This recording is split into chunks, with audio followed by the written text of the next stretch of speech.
1 अप्रैल 2026 से pan card को बनाना काफ़ी मुश्किल होने वाला है, क्योंकि अभी आप जिस तरीके से आधार के ज़रिए ही अपना पैन कार्ड बना पाते हो, इसके अंदर 1 अप्रैल से आपको पैन कार्ड को बनाने के लिए अपना जो जन्म प्रमाण पत्र यानी कि डेट ऑफ बर्थ का जो प्रूफ है, वो भी देने की ज़रूरत होगी। तो अभी आपके पास में लिमिटेड समय है। इस वीडियो के अंदर आपको लाइव दिखाऊंगा जिसमें कि आपका जो पैन कार्ड है आधार के जरिए बन जाएगा और अपने पैन कार्ड पर आप अपने मर्जी की फोटो और सिग्नेचर को अपलोड कर पाओगे और आपका जो प्लास्टिक का पीवीसी पैन कार्ड है वो आपके घर के पते पर आ जाएगा। इसके लिए सबसे पहले तो हमें अपना जो ब्राउज़र है वो ओपन करना है और यहाँ पर हमें सर्च करना है NSDL पैन। आप सभी के सामने ऑफिशियल जो पोर्टल है आ जाएगा। हालांकि इसका जो लिंक है हमने वीडियो के डिस्क्रिप्शन में और आपको पिन कमेंट के अंदर भी दे रखा है, जहां से भी आप डायरेक्टली इस पोर्टल पर आ सकते हो। अब यहां पर अगर हमें एक नए पैन कार्ड के लिए अप्लाई करना है तो न्यू एप्लीकेशन की टैब पे क्लिक करना है और पहला जो ऑप्शन मिलेगा new pan Indian citizen form number 49A, ये वाला जो ऑप्शन है सेलेक्ट करेंगे। इसके बाद में अगर आप खुद का अपना पैन कार्ड बना रहे हो तो यहाँ पर इंडिविजुअल वाला जो ऑप्शन है वो सेलेक्ट करना है। इसके बाद में एप्लीकेंट इंफॉर्मेशन के सेक्शन में आना है। अब यहाँ पर श्री श्रीमती जो भी टाइटल आप नाम के आगे यूज करते हो वो सेलेक्ट करोगे और इसके बाद में आपको अपना जो नेम है कंप्लीट यहाँ पर दर्ज करना है। पैन कार्ड के अंदर जब भी नेम को दर्ज किया जाता है तो थोड़ा अलग अलग बॉक्सेस होते हैं, बहुत सारे लोग इसमें आकर के कंफ्यूज हो जाते हैं। अब यहाँ पर मैं आपको एक एग्जांपल से बताता हूँ। जैसे कि आपका जो नाम है रमेश कुमार सिंह है, तो रमेश आपका जो नाम है वो फर्स्ट नेम हो गया, यहाँ पर इस बॉक्स के अंदर रहेगा और कुमार मिडिल नेम आएगा, यहाँ पर रहेगा और आपका सर नेम होगा जो कि आप यहाँ पर दर्ज करोगे सिंह। ठीक है। इसके अलावा जैसे कि मान लेते हैं किसी का जो नाम है रमेश कुमार ही केवल है, तो ऐसे में क्या करोगे, रमेश आपका यहाँ पर फर्स्ट नेम हो जाएगा और उस केस में मिडिल नेम वाला जो ब्लॉक है इसे आप छोड़ दोगे, लास्ट नेम के अंदर आ करके आपको अपना जो कुमार है वो दर्ज करना है। इसी के साथ में मान लेते हैं किसी का नाम सिंगल नाम है, जैसे कि रहमान नाम है किसी का, तो वो सिंगल नाम यहाँ पर दर्ज करेगा। अगर उसमें सरनेम मिडिल नेम कुछ भी नहीं है तो यहाँ पर उस केस में लास्ट नेम के अंदर ही दर्ज किया जाएगा। बाकी के जो 2 बॉक्स हैं ये ब्लैंक छूट जाएंगे। सीट मैंने दिखा रखा कैसे आप अपना जो नाम है वो दर्ज करोगे। इसके बाद में आपको अपनी जो डेट ऑफ बर्थ है चूज करना है और अपनी जो ईमेल आईडी है वो आप यहाँ पर दर्ज करोगे और अपना जो मोबाइल नंबर है वो यहाँ पर आपको दर्ज करना है। आई एम नॉट रोबोट इस ऑप्शन पे क्लिक करना है और इसके बाद में सबमिट के ऑप्शन पे क्लिक करना है। जैसे हमने सबमिट के ऑप्शन पे क्लिक किया है तो हमारे सामने टोकन आईडी है वो यहाँ पर जनरेट हो चुकी है, जो कि जरूरी होता है अगर आप खुद से पैन कार्ड के लिए अप्लाई करते हो। कंटिन्यू के ऑप्शन पे क्लिक करेंगे। अब यहाँ पर आपको ध्यान से देखना है क्योंकि जो भी चीजें अभी आप सिलेक्शन करोगे वो आपके पैन कार्ड को जनरेट होने में कितना समय लगेगा, साथ ही में ये जो इन्फॉर्मेशन है आपके पैन कार्ड पर प्रिंट होकर के आएगी। तो हमें यहाँ पर सही ऑप्शन का सिलेक्शन करना है, जिसमें कि एप्लीकेशन टाइप में सबसे पहले तो आना है। तो यहाँ पर एक ऑप्शन आपको दिखेगा PAN application with supporting document scan upload e sign, ये जो ऑप्शन है इसका हमें सिलेक्शन करना है। अब इसके बाद में पेज में नीचे की तरफ आना है तो यहाँ पर आपको अपना जो आधार नंबर है, आधार कार्ड के लास्ट 4 डिजिट यहाँ पर दर्ज करना है। आपको अपना जो नेम है वो यहाँ पर कंप्लीट दर्ज करना है जैसा कि आपके आधार कार्ड पर है और पूरा फॉर्म आपको आधार के अकॉर्डिंग ही भरना है। और यहाँ पर अब आप देखोगे कि दिखाया गया है कि आपके पैन कार्ड पर आपका जो नाम है वो कैसा प्रिंट होकर के आएगा। तो यहाँ पर आप देख सकते हो कि हाँ इस तरीके का नाम रहेगा, ये परफेक्ट आपके आधार कार्ड से मैच करना चाहिए। इसके बाद में पेज में नीचे की तरफ आना है, जैसे कि मेल फीमेल जो भी जेंडर है वो आप सेलेक्ट कर लोगे। इस नाम के अलावा आपका कोई दूसरा नाम है तो बिल्कुल नहीं है, नो के ऑप्शन पे क्लिक करेंगे। अगर किसी के केस में है तो वो बता सकता है। डिटेल ऑफ पेरेंट के सेक्शन में आना है। यहाँ पर पूछा जाता है कि अगर कोई सिंगल पेरेंट है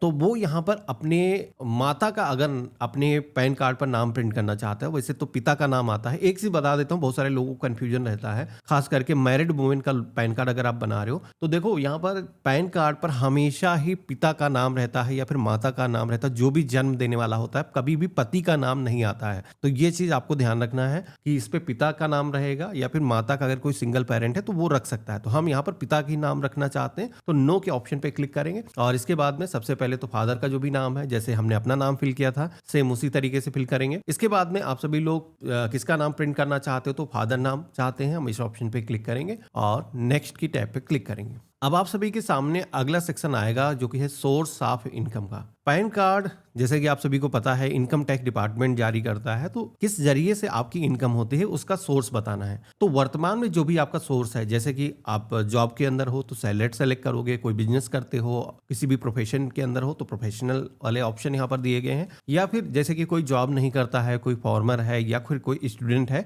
तो यहाँ पर फॉर्मर के केस में आप income from house and property ये वाला जो ऑप्शन है सेलेक्ट करोगे। साथ ही में कोई स्टूडेंट अगर है जो अभी काम करना शुरू नहीं किया, अक्सर हम 18-19 साल की एज में पैन कार्ड अपना बनाते हैं, तो ऐसे में नो इनकम का भी ऑप्शन आप सेलेक्ट कर सकते हो।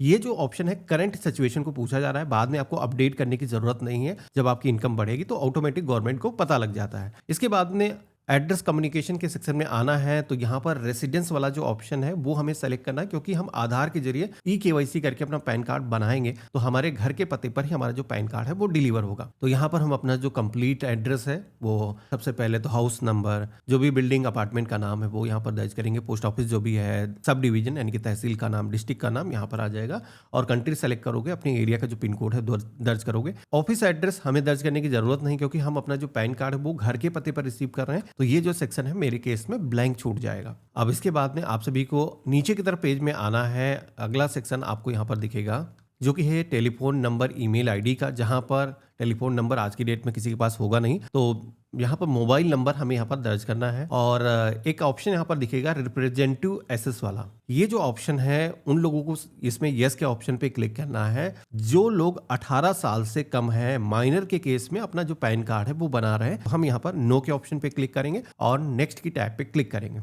तो इस तरीके से आप देखोगे कि हम लास्ट पेज पर आ चुके हैं। अभी तक का जो भी डेटा है वो हमें एक बार सेव जरूर कर लेना है, क्योंकि सर्वर एरर वगैरह कभी होता है तो डेटा लॉस होने की प्रॉब्लम हो सकती है। तो ऐसे में हम क्या करेंगे, इसको सेव कर लेंगे। सेव ड्रॉप के ऑप्शन पे क्लिक करके ये जो एप्लीकेशन है इसका जो डेटा है सेव हो चुका है। अब यहाँ पर आपको क्या करना है, आप सभी लोग देखोगे कि यहाँ पर एरिया कोड, एओ कोड, रेंज कोड, ये सारी चीजें पूछी जा रही है। तो इनकम टैक्स डिपार्टमेंट को जोन के अंदर डिवाइड किया जाता है। आपका जो भी डिस्ट्रिक्ट है उसके अंदर अलग अलग जोन के अंदर area code, range code government allot करती है कि कौन सा ऑफिस आपका लगेगा और किस ऑफिसर के अंडर आपका पैन कार्ड मैप होगा। अब यार ये जो है टेक्निकल चीजें हो जाती हैं, अक्सर लोगों को पता नहीं होता है, तो इसके लिए आपको यहाँ पर एक ऑप्शन दिया गया है फिल्टर करने का, जिसमें कि आप यहाँ पर सेलेक्ट करोगे कि हम एक इंडियन सिटीजन है। इस ऑप्शन पे अगर आप क्लिक करोगे तो आप देखोगे कुछ ऑप्शन आ जाएंगे, जिसमें कि सबसे पहले तो अपना जो स्टेट है वो सिलेक्ट करना है और अपना जो सिटी है वो आप यहाँ पर सिलेक्ट करोगे। इसके लिए हम फेच के ऑप्शन पे क्लिक करेंगे। तो अब आप देखोगे कि हमारे सामने एरिया कोड, रेंज कोड की एक पूरी लिस्ट आ चुकी है। अब यहाँ पर आप सभी को दिखाया गया है कि कौन सा एरिया कोड, उसका रेंज कोड क्या लगेगा,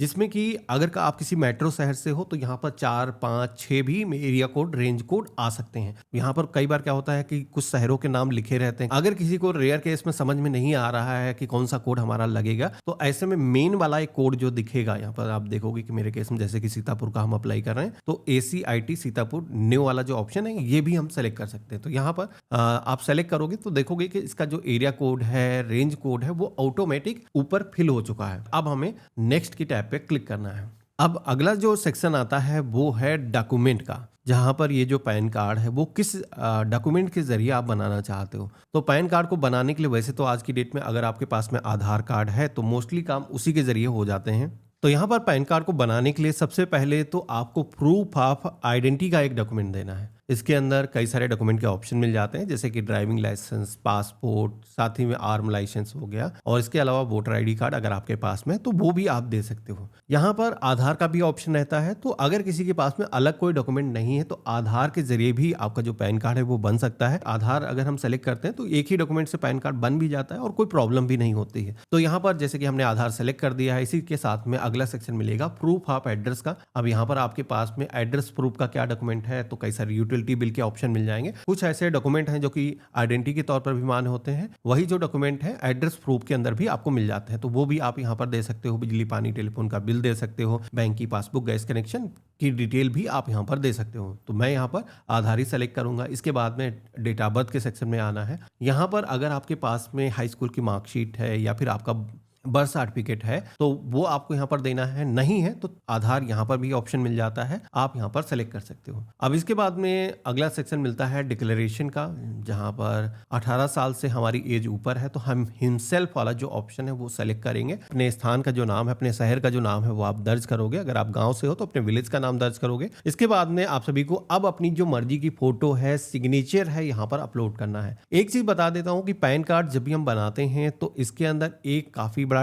लोग गलती करते हैं कि पैन कार्ड के अंदर जो फोटो लगती है उसका जो डायमेंशन है वो यहाँ पर दिखाया गया है। जैसे कि अगर आप कंप्यूटर से कर रहे हो तो 3.5 इंटू 2.5 सेंटीमीटर की जो फोटो है वो होनी चाहिए, और साथ ही में इसका जो वेट है वो मैक्सिमम 50 KB होना चाहिए। अगर इससे ज्यादा की फाइल है तो आप अपलोड नहीं कर पाओगे। अब मोबाइल फ़ोन में दिक्कत सबसे बड़ी ये होती है कि मोबाइल फ़ोन की जो फ़ोटो है वो 2-2 एमबी की बन जाती है। तो ऐसे में आपको क्या करना है, अपनी जो फ़ोटो है आप हमारी वेबसाइट सरकारी डीएनए टूल्स पर जा करके आप वहाँ पर अपने फ़ोन से अपलोड की हुई फ़ोटो को अपलोड कर सकते हो और उसको रिसाइज़ कर सकते हो, पासपोर्ट साइज़ की फ़ोटो बना सकते हो, जिसमें कि क्रॉप कर लेना और इसके बाद में रिसाइज़ करके डाउनलोड कर लेना। अब हम इसको अपलोड कर सकते हैं। सेलेक्ट के ऑप्शन पे क्लिक करेंगे, ओपन करेंगे और यहाँ पर ये जो है फ़ोटो अपलोड हो चुकी है। इसके बाद में इसी तरीके से सिग्नेचर को हमें अपलोड करना है। तो सिग्नेचर सबसे पहले तो आपको एक प्लेन पेपर लेना है, पेन से आपको सिग्नेचर उस पे करना है। उन सिग्नेचर को जितने एरिया के अंदर आपने क्रॉप किया है क्लियर होने चाहिए सिग्नेचर। आपको सबसे पहले तो जितना एरिया हो सके कम से कम फोन से ही कैप्चर करना है और उसके बाद में क्रॉप कर लेना है अपने फोन में जाकर के। और लैंडस्केप के अंदर सिग्नेचर होने चाहिए।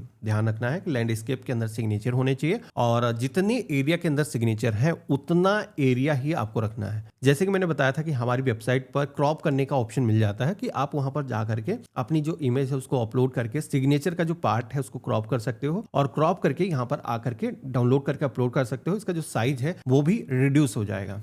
तो यहाँ पर हम यही टेक्निक यूज करेंगे और इसके बाद में ओपन के ऑप्शन पे क्लिक करेंगे तो यहाँ पर आप देखोगे कि सिग्नेचर भी हमारे अपलोड हो चुके हैं। अब इसके बाद में बारी आती है सपोर्टिंग डॉक्यूमेंट को अपलोड करने की। वन डॉक्यूमेंट एक बार में आप अपलोड जैसे कि कर सकते हो। डॉक्यूमेंट पीडीएफ फॉर्मेट के अंदर होना चाहिए। एक डॉक्यूमेंट का जो साइज है वो 300 केबी के बीच में होना चाहिए। अब पीडीएफ में अगर आप फोन से कैप्चर कर रहे हो तो आप पीडीएफ फाइल उसकी बना सकते हो। ये भी टूल मैंने दे रखा है। आधार की बात करें या फिर ड्राइविंग लाइसेंस की बात करें, वोटर आईडी कार्ड की बात करें, तो इनमें आधी इंफॉर्मेशन फ्रंट में होती है, आधी इंफॉर्मेशन उसके जस्ट बैक साइड के अंदर होती है। तो यहाँ पर आप सभी को करना यह है कि दोनों ही डॉक्यूमेंट को मर्ज करके उसकी पीडीएफ फाइल बनानी है। यानी कि आधार का पहला पन्ना, आधार का पिछला पन्ना, उनको मर्ज कर लेना है और उसकी जो पीडीएफ फाइल है उसको मर्ज करने के बाद में आपको डाउनलोड करना है, वो यहाँ पर आपको अपलोड करना है। अगर आप इसके अलावा ड्राइविंग लाइसेंस दे रहे हो या फिर वोटर आईडी कार्ड दे रहे हो तो वो अलग उसकी फाइल बनानी है। और यहाँ पर ऐड करने के लिए ऑप्शन दिया गया है। जैसे ऐड डॉक्यूमेंट के ऑप्शन पे क्लिक करोगे तो एक नई टैब आ जाएगी। अगेन एक जो है डॉक्यूमेंट आप सेलेक्ट कर पाओगे और जितने डॉक्यूमेंट यहाँ पर अपलोड होते जाएंगे वो यहाँ पर नीचे मेंशन होते जाते हैं। देखोगे कि यहाँ पर ये जो डॉक्यूमेंट है वो सफलतापूर्वक अपलोड हो चुका है। मेरे केस में अन्य कोई डॉक्यूमेंट अपलोड करने की जरूरत नहीं है। आधार मैंने अपलोड कर दिया है। अब हम इस फॉर्म को सबमिट करेंगे। सबमिट के ऑप्शन पे क्लिक करेंगे तो एक बार समरी पेज आएगा जहां पर सारी इंफॉर्मेशन को मिलान करना होगा। लेकिन उससे पहले आधार कार्ड के आपको फर्स्ट 8 डिजिट यहाँ पर दर्ज करना है। यानी कि लास्ट के 4 डिजिट तो हमने दर्ज किए थे वहां पर शुरुआत में, अब फर्स्ट 8 डिजिट यहाँ पर हम दर्ज करेंगे और साथ ही में इस फॉर्म के अंदर जो भी इंफॉर्मेशन यहाँ पर दिखाई गई है एक बार मिलान कर लेंगे। इसके अंदर कोई गलती तो हमसे नहीं हो गई है। अगर कोई ऐसा कभी हुआ है, गलती हुई है, तो उसको आप अभी फिक्स कर सकते हो। मेरे केस में देखोगे कि सारी चीजें बिल्कुल परफेक्ट लग रही हैं क्योंकि सारी चीजें मैं समझाते हुए ध्यान से आया हूं यहाँ पर। अब हमें यहाँ पर प्रोसीड के ऑप्शन पे क्लिक करना है। तो अब हमारे सामने अगला पेज आएगा पेमेंट गेटवे का, जहां पर इस पैन कार्ड को बनाने के लिए 107 रुपीज की ऑनलाइन हमें फीस का पेमेंट करना होगा। और ये जो पेमेंट है हमें पेटीएम, बिलडेस्क, किसी भी एक पेमेंट गेटवे को सेलेक्ट कर लेना है। तो हम यहाँ पर बिलडेस्क या फिर पेटीएम में से सेलेक्ट कर सकते हैं। हमने एक को चूज किया है। आई एग्री के ऑप्शन पे क्लिक करेंगे, प्रोसीड टू पेमेंट के ऑप्शन पे क्लिक करेंगे और पे कंफर्म के ऑप्शन पे क्लिक करेंगे। तो अब आप सभी के सामने पेमेंट करने के लिए कई सारे मेथड आ जाते हैं। आप चाहो डेबिट कार्ड, क्रेडिट कार्ड या फिर नेट बैंकिंग, यूपीआई, वॉलेट के माध्यम से ऑनलाइन अपना जो पेमेंट है वो आसानी से यहाँ पर कर सकते हो। तो यहाँ पर जैसे कि छोटा सा पेमेंट है, हम चाहते हैं क्यूआर कोड के माध्यम से आसानी से कर दें। तो यहाँ पर इसको स्कैन करेंगे अपने यूपीआई एप्लीकेशन से, गूगल पे, फोन पे के जरिए, और जैसे पिन डाल करके ऑथेंटिकेट करेंगे तो हमारा जो पेमेंट है वो सफलतापूर्वक हो जाएगा। तो हम यहाँ पर अब कंटिन्यू के ऑप्शन पे क्लिक करेंगे और नेक्स्ट जो पेज आएगा जहाँ पर अब हमें आधार के जरिए ऑथेंटिकेशन करना होगा। तो इसके लिए आई यूज माई आधार डेटा इस ऑप्शन पे क्लिक करेंगे, ऑथेंटिकेट के ऑप्शन पे क्लिक करेंगे और गेट ओटीपी के ऑप्शन पे क्लिक करेंगे। तो अब आपके फोन पर एक वेरिफिकेशन के लिए ओटीपी आएगा। ये जो ओटीपी है हम यहाँ पर दर्ज करेंगे। ये ओटीपी आपके आधार से जुड़े हुए नंबर पर आता है। तो ये चीज ध्यान रखना है कि वो फोन आपके पास में होना चाहिए। अगर ओटीपी नहीं आया है तो रिसेंट यानी रीजनरेट के ऑप्शन पे क्लिक करके आप दोबारा से ओटीपी मंगा सकते हो। जैसे हमने सबमिट के ऑप्शन पे क्लिक किया है तो अब हमारे सामने ई साइन का ऑप्शन आ जाता है। तो हम यहाँ पर क्लिक कंटिन्यू प्रोसीड के ऑप्शन पे क्लिक करेंगे, आई हियर बाय के ऑप्शन पे क्लिक करेंगे, अपना आधार नंबर यहाँ पर दर्ज करेंगे और सेंड ओटीपी के टैब पे क्लिक करेंगे। तो हमारे आधार कार्ड से जो भी मोबाइल नंबर लिंक है अगेन उस पर एक ओटीपी आएगा ई साइन करने के लिए। हम यहाँ पर दर्ज करेंगे, वेरीफाई करेंगे। तो आधार के जरिए हमारा जो ऑथेंटिकेशन है वो सफलतापूर्वक हो चुका है। अब देखोगे कि हमारे सामने एक्नॉलेजमेंट जो नंबर है यानी कि स्लिप है वो यहाँ पर जनरेट होकर के आ चुकी है। लेकिन ये जो स्लिप है इसको आपको देखने के लिए एक पासवर्ड दर्ज करना होगा। अब पासवर्ड क्या रहेगा? तो पासवर्ड और कुछ नहीं, आपकी जो डेट ऑफ बर्थ है वही विदाउट एनी सिंबल के आपको यहाँ पर दर्ज करना है। मैंने एग्जांपल दिखा रखा किस तरीके से आपको दर्ज करना है। आप इंटर करोगे, ओके की टाइप पे क्लिक करोगे तो आप देखोगे कि यहाँ पर फॉर्म पूरा आ चुका है। हमने जो भी डॉक्यूमेंट अपलोड करे हैं वो यहाँ पर दिखाए गए हैं, साथ ही में हमारा नाम वगैरह जैसे कि फिजिकल फॉर्म हम भरते हैं वैसा ही यहाँ पर दिया गया है। लेकिन अच्छी बात यह है कि ये फॉर्म केवल आपको अपने पास में सुरक्षित रखना है, कहीं भेजने की जरूरत नहीं है। आप देखोगे कि टॉप पर मैं दिखाता हूं, यहां पर आप देखोगे कि लिखा गया है कि ई केवाईसी प्रोसेस से अगर फॉर्म भरा गया है तो कोई फिजिकल डॉक्यूमेंट भेजने की जरूरत नहीं है। आप देखोगे कि जो एप्लीकेशन का जो एक्नॉलेजमेंट नंबर है वो यहां पर दिया गया है, तो ये जो नंबर है हम अपने पास में सेव करके रख लेंगे। हमारा जो पैन कार्ड है करीब 4 से 5 दिनों के अंदर मोस्टली जो पैन कार्ड है जनरेट हो जाते हैं, जिसके बाद में आपको मैसेज आ जाता है कि आपका जो पैन कार्ड है जनरेट हो चुका है। ईमेल पर नोटिफिकेशन आ जाता है जहां से भी आप अपने पैन कार्ड की जो कॉपी है उसे प्रिंट कर सकते हो। बाकी यहाँ पर इस पोर्टल पर भी ऑप्शन रहता है, होम पेज पर अगर आप आओगे, अगर आपको कोई मैसेज नहीं आया, आपको स्थिति के बारे में जानना है कि आपका जो पैन कार्ड है उसका वर्तमान में स्टेटस क्या है, बना है या नहीं बना है, तो नो स्टेटस आप पैन एप्लीकेशन इस ऑप्शन पे क्लिक करोगे तो आप सभी के सामने ऐसा इंटरफेस आएगा। एप्लीकेशन टाइप सेलेक्ट करोगे और जो एक्नॉलेजमेंट नंबर मैंने फॉर्म पे आपको दिखाया था वो यहाँ पर आप दर्ज करोगे। आई एम नॉट रोबोट के ऑप्शन पे क्लिक करोगे, सबमिट करोगे तो आप सभी के सामने वर्तमान जो स्टेटस है वो यहाँ पर आ जाएगा। और पैन फिजिकल जो है जो आपके घर के पते पर पोस्ट ऑफिस के माध्यम से आता है वो जैसे डिस्पैच होता है तो यहाँ पर उसका जो नंबर है वो दिखाया जाता है। तो देखा आपने, इस तरीके से अभी भी हम अपना जो पैन कार्ड है वो आधार के जरिए बना सकते हैं। बाकी 1 अप्रैल के बाद में इसके अंदर गवर्नमेंट की तरफ से जैसे कि ट्वीट करके कहा गया है कि बहुत बड़े चेंजेस होने वाले हैं। अब आपको डेट ऑफ बर्थ का भी प्रूफ देने की जरूरत होगी। तो अभी बेहतर मौका है, आप अपना पैन कार्ड बना सकते हो, साथ ही में परिवार के जो अन्य सदस्य हैं उनके भी पैन कार्ड बना सकते हो। वीडियो कैसा लगा मुझे कमेंट बॉक्स में लिख करके ज़रूर बताइएगा। चैनल पे अगर आप नए हैं तो सब्सक्राइब कर लीजिएगा और हम मिलते हैं ऐसे ही एक नए वीडियो में। तब तक के लिए गुड बाय, जय हिंद।